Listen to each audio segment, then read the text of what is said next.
Cities are quickly replacing concrete, and here's why. The reason why concrete is failing cities is because it takes time to install and it's a permanent solution.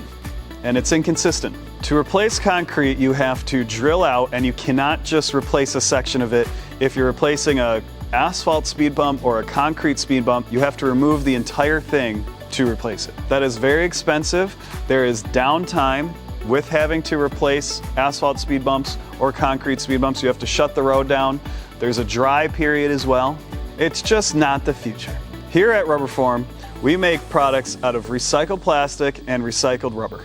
We manufacture products for parking lot safety, construction safety, industrial safety, and municipal safety traffic calming devices.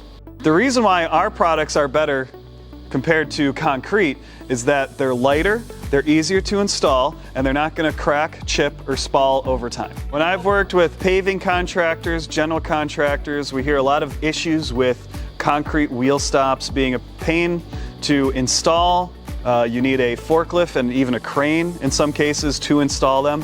With our RubberForm wheel stops, one person can install these easily. But even though they're light, they're super durable and super strong. These polygons have a lifetime warranty on them and can be maintained for years to come. So not only do we manufacture wheel stops, we also manufacture sign bases, speed bumps, speed humps, speed cushions. Should I keep going? And we're always innovating more products year over year. So if you have an idea, give us a call and we'd love to chat with you.